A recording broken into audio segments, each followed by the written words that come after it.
Bonjour, donc dans cette vidéo je vous propose la partie B donc du bac juin 2016 anti-Guyane, en série STMG. Alors la fonction f, je vous ai écrit son expression en haut, elle était donnée au début de sujet. Et donc là on va tout de suite attaquer. Alors première question, eh bien, on vous demande la dérivée, c'est-à-dire de calculer f', où f désigne la fonction dérivée. Voilà, sur l'intervalle de 10, parce que depuis le début de cet exercice, la fonction f elle est définie sur l'intervalle de 10, pardon. Ça veut dire que x ne peut prendre des valeurs qu'entre 2 et 10. On vous donnait d'ailleurs la courbe ici, je l'ai laissée en bas, on va s'en servir. Et vous voyez que cette courbe était bien définie pour x allant de 2 jusqu'à 10. Voilà. Et c'était des nombres de semaines. Et en ordonnée, on avait des nombres de malades déclarés pour 100 000 habitants. Donc première question, alors on va rappeler rapidement tout ce qu'il faut savoir sur les dérivées. Alors ici vous avez un dérivé d'une fonction du second degré, c'est-à-dire f de x donc égale moins 30x carré plus 360x moins 360. Alors quand on dérive, les choses à savoir, vous dérivez x carré, en dérivant, ça donnera 2x. 360x, c'est une fonction affine. Ici, on va garder le coefficient. Donc en dérivant, eh bien, vous ne garderez que 360. Et pour le moins 360 qui est tout seul, quand il n'y a pas d'x, comme ça, et que c'est un terme donc d'une soustraction, eh bien, en dérivant, il va rester 0. Donc, eh bien, conclusion, l'expression de f' de x, c'est donc moins 30 fois 2x.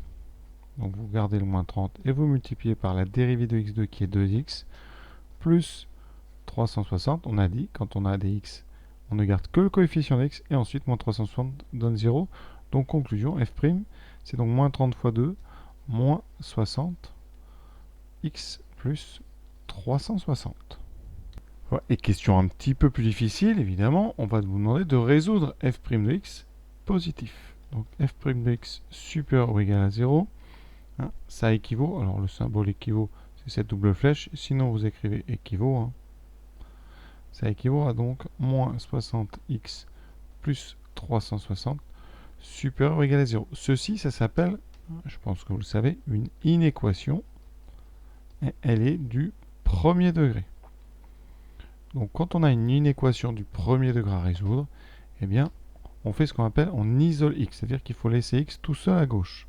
Donc il va falloir se débarrasser du plus 360 et du moins 60. Alors attention, on ne s'en débarrasse pas de la même façon.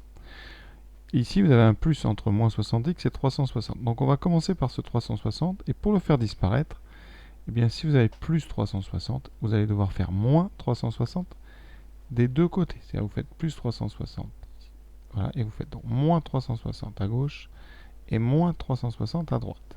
C'est comme ça qu'on apprend à le faire au début, au collège. Donc là, à gauche, les 360 vont s'annuler entre eux. Il vous reste un moins 360 à droite. Ensuite, à gauche, j'avais moins 60 fois x. Je l'ai réécrit pour bien insister sur la multiplication.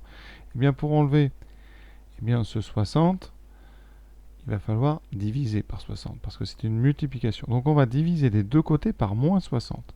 Mais attention, quand on divise par un négatif, eh bien ça inverse le sens ici du symbole. Ça veut dire qu'ici, donc vous aurez moins 60x divisé par moins 60. De l'autre côté, vous aurez moins 360 divisé par moins 60. Mais en faisant cette division, vous allez changer le sens ici de l'inégalité. Elle devient ici une inférieure ou égale. Et qu'est-ce qui va se passer à gauche? Et si vous avez compris, moins 60 divisé par moins 60, eh bien ça veut dire tout simplement que les moins 60 vont disparaître, vont s'annuler entre eux. Il vous restera x plus petit que moins 360 sur moins 60. Et là, vous prenez votre calculatrice et vous vous apercevez quoi? Eh bien, le moins ici et le moins vont s'annuler entre eux. Il restera 360 sur 60. Et ça fait 6. 360, c'est 6 fois 60. Donc, on vient de résoudre cette inégalité. F' de x est positif quand x est inférieur à 6. Et ça va nous permettre de remplir le tableau de variation de la question suivante. Alors un tableau de variation, je vous rappelle, c'est un tableau donc, qui en première ligne présente les valeurs de x. Donc les valeurs de x dans notre exercice, c'est entre 2 et 10. Donc on va écrire 2 et 10. Voilà. Maintenant, en deuxième ligne, on va écrire le signe de f'. J'insiste, ça sera le signe. Et ce signe, eh bien, d'après le cours que vous avez suivi cette année ou l'an dernier, eh bien, il va nous permettre d'avoir les variations d'une autre fonction. C'est les variations de la fonction f. Et donc, on a besoin de remplir ce signe de f'. Alors, comment on le remplit? Eh bien, grâce à la question précédente, puisqu'on a dit quoi? Eh bien, f' de x est positif si x est plus petit que 6. Donc, ça veut dire qu'au niveau du 6, qu'est-ce qui va se passer? Eh bien, f', si on avait résolu égale 0, on aurait trouvé x égale 6. Donc, vous avez ici un 0 en 6. Pour les signes, vous avez cherché ici quand est-ce qu'on mettait les plus, et on met les plus quand x est plus petit que 6. Donc à gauche, on met le plus. À gauche, la fonction, eh bien, f', elle est positive. Donc, eh bien, à droite, elle sera donc négative. Voilà, vous me direz à quoi ça sert. Eh bien, vous avez vu, et ça il faut le connaître par cœur, que quand la dérivée est positive, la fonction, elle est croissante. C'est-à-dire que la courbe monte.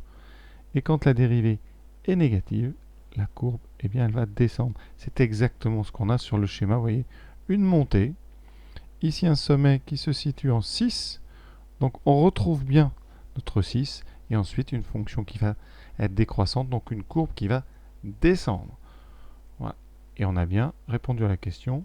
On peut donc passer à la question suivante. Alors, pour ceux qui n'avaient pas réussi à faire la question 1, vous pouvez évidemment vous inspirer de la courbe et faire le tableau de la courbe. Vous n'aurez pas forcément tous les points, mais peut-être quand ça donnera envie de vous en mettre. Donc maintenant, questions 2A et B, ce sont des questions très difficiles en général, qui ne plaisent pas trop à mes élèves de STMG, parce qu'il faut se rappeler des formules de première qu'on n'applique pas non plus tous les jours. Alors qu'est-ce que le nombre dérivé? Alors déjà, c'est un concept qui est beaucoup plus dur que de la lecture graphique. Pourquoi? D'abord, quand on pense à nombre dérivé, eh bien, il faut déjà une fonction. Et il faut sa dérivée. Donc on part de f', il faut savoir donc calculer f', et une fois que vous avez f', donc première étape, ça sera trouver f', et deuxième étape, le nombre dérivé en 3, c'est donc la valeur de cette dérivée en 3, donc c'est f' de 3. Donc il y a deux étapes, c'est pour ça que c'est un petit peu difficile pour certains. Il faut vous habituer, donc nombre dérivé, vous calculez f', vous calculez l'image de ce f', là où on vous le demande, c'est-à-dire en 3. Donc première étape, nous, f' de x, on l'a calculé, c'est moins 60 x plus 360. Deuxième étape, on pose x égale 3, on trouve f' de 3 égale moins 60 fois 3 plus 360. Alors la plupart d'entre vous le feront à la machine, on va ici se forcer un petit peu. Moins 60 fois 3, ça fait moins 180, plus 360. Alors moins 180, c'est la moitié de 360. Donc si vous faites la soustraction, 360 moins 180, il vous restera 180. Donc voilà, le nombre dérivé de f en 3, c'est f' de 3, c'est 180. Donc le nombre dérivé de f en 3, c'est f' de 3 et c'est 180.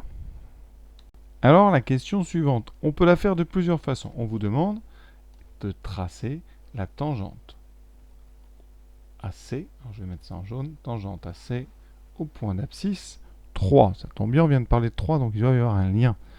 D'accord? Donc on va essayer de voir quel est ce lien. Et ça, on tracera donc dans notre beau repère, ici. Voilà. Donc, qu'est-ce que c'est que cette tangente en 3? Et quel est le rapport avec la question précédente? Deuxième chose à savoir du jour, la tangente, donc au point d'abscisse 3, c'est un petit peu long comme dénomination, mais c'est comme ça, au point donc d'abscisse 3, eh bien c'est une droite, évidemment, ça je pense que vous le savez, c'est une droite, donc de coefficient directeur, et ça c'est la question, la partie difficile, de coefficient directeur, f' de 3, Donc le lien entre la tangente et le nombre dérivé, c'est celui-là. C'est que le nombre dérivé, c'est le coefficient directeur. Et c'est pour ça que c'est un concept difficile, parce que non seulement il a fallu calculer f', il a fallu calculer f' de 3, et maintenant on vous parle de coefficient directeur. Alors qu'est-ce qu'un coefficient directeur? Je vous rappelle, hein, le coefficient directeur d'une droite, il se lit en avançant. Vous partez de n'importe où. Alors je vais tracer une droite ici par exemple. Voilà. Vous partez de n'importe quel point de la droite. Vous avancez d'une unité. Et le coefficient directeur, eh bien, ça sera le nombre d'unités qu'il vous faut pour, soit en montant, retomber sur la droite, soit en descendant. Ici, vous voyez, on aurait un coefficient directeur positif qui serait m. Sur notre dessin, on va regarder. Donc déjà, vous devez aussi, autre chose encore compliquée, savoir tracer une tangente. Donc, je répète, il faut savoir calculer la dérivée en 3, ensuite savoir ce qu'est un coefficient directeur, et surtout savoir tracer une tangente. Alors pour tracer une tangente, eh bien, il faut déjà un point. Alors ce point, c'est le point, c'est un point de la courbe, hein. On parle, nous, de la tangente en 3, donc ce 3, c'est une abscisse. On va regarder donc au niveau de 3, où est le point qui correspond sur la courbe. Ce point-là, il est ici. Pour vérifier que c'est bien 450, eh bien, on va calculer l'image de 3. f de 3, je remplace ici dans l'expression, ce qui donne moins 30 fois x au carré, donc 3 au carré, ce qui fait 9, plus 360 fois 3, moins 360. Ça nous donne, sans machine, hein, moins 270, plus, ici, on calcule, ce qui nous fait 720. 720 moins 270, ça fait bien 450. Évidemment, vous pouvez le faire à la machine. Donc, la tangente va passer effectivement par la croix qui est en 3, ici pour les abscisses, et 450 pour les ordonnées. Et cette tangente, eh bien, qu'est-ce que c'est? On vient de dire, elle a un coefficient directeur qui est de 180. 180. Ça veut dire que quand vous avancez, eh bien, d'une unité, c'est-à-dire d'un carreau horizontalement, vous allez devoir monter de 180. Donc on va faire 180. Vous voyez, il y a 50 entre deux graduations. Donc là, vous avez 50. Ici, on est à 100. 150. Et on rajoute 30. Alors, sachant qu'il y a 50 sur un carreau, 30, c'est à peu près ici. Voilà, vous avez 180. Et pour tracer la tangente, vous n'avez qu'à, eh bien, relier cette croix ici que vous venez d'obtenir à la croix que vous aviez déjà tracée. Donc, je vais la mettre ici en violet, que vous la voyez bien. Évidemment, à moi, elle ne sera pas très droite. Je fais un petit peu ce que je peux avec mes stylos. Voilà, vous aurez donc quelque chose qui ressemble à ça. Enfin, j'espère que vous, ça sera droit. Je vais le refaire quand même. Voilà, j'ai fait un petit peu mieux. C'est pas encore parfait, mais bon. J'espère que vous aurez fait mieux que ça. Alors, surtout, sur votre dessin, vous laissez bien le 1 et le 180.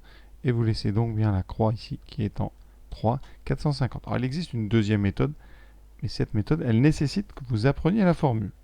La formule de l'équation de la tangente est la suivante. Eh bien, la tangente en x égale a, c'est y égale, donc son équation, hein, c'est f' de a multiplié par x moins a plus f de a. Ici, a vaut 3. Donc ici, y sera égal à f' de 3 fois x moins 3 plus f de 3. Alors on a déjà tout calculé, donc on peut remplacer f' de 3, on a dit c'est 180 fois x moins 3. Là on met plus la petite croix, on peut commencer à simplifier un peu les notations. Et f de 3, on a calculé, c'est 450. On n'a plus qu'à développer. Y c'est donc 180x, x.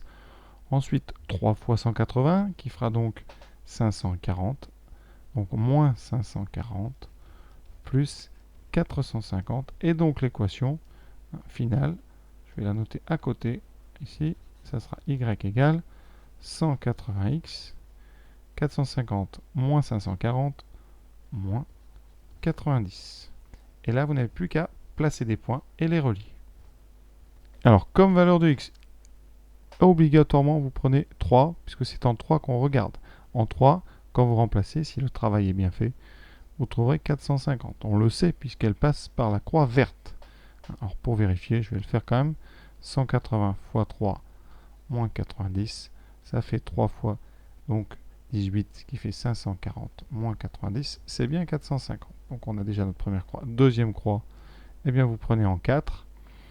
Ça va faire donc 4 fois 180 moins 90. Et donc, vous aurez donc 4 fois 180, 720 moins 90, c'est-à-dire donc 630. C'est bien ce qu'on a sur notre croix rouge. Et en reliant, eh bien votre tangente, elle va se tracer toute seule. Donc voilà, ça c'est la méthode la plus, on va dire, technique. Pour l'autre, hein, il faut évidemment se rappeler de la signification graphique du coefficient directeur, c'est-à-dire on avance d'un et on monte de 180. Voilà, question, je pense, très difficile pour la plupart en tout cas de mes élèves. Alors la question 3. Alors, on admet que le réel f' de x représente la vitesse de propagation de l'épidémie. Et on vous dit, la grippe se propage-t-elle plus vite au bout de 3 semaines ou de 4? Eh bien, qu'est-ce qu'on va regarder? On va regarder donc f'. Donc ici, il faut comparer donc f' de 3 et f' de 4. Alors f' de 4, f' de 3, pardon, on l'a déjà, c'est 180. f' de 4, on ne l'a pas encore, on va donc le calculer. Alors soit vous le regardez sur le dessin, mais ça c'est pas facile parce que c'est le coefficient d'une tangente, soit vous remplacez dans la formule de f' qu'on a ici en haut à droite, hein, c'est moins 60x plus 360, donc on fait moins 60 fois 4 plus 360. Calculatrice, ça fera moins 240 plus 360, c'est qui nous donne 120. Donc 120 c'est plus petit que 180. Donc f' de 4 est plus petit que f' de 3. Donc la réponse, eh bien, c'est faux. La grippe, oui, pardon, la réponse c'est vrai. La grippe se propage effectivement plus vite au bout de 3 qu'au bout de 4, puisqu'au bout de 3 on a 180 et au bout de 4 on a 120. Donc la réponse effectivement c'est oui. Vous faites une belle phrase et vous aurez tous les points.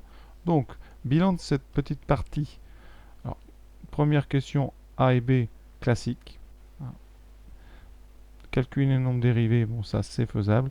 Petite question difficile, je dirais, pour le tracé de la tangente. Donc si vous ne faites pas une question, c'est pas dramatique. Vous pouvez par contre tracer une tangente, ça, hein, c'est pas inaccessible, hein, puisque vous savez que c'est en 3. Donc vous posez la croix verte et vous essayez de tracer une droite qui ressemble très près à la courbe.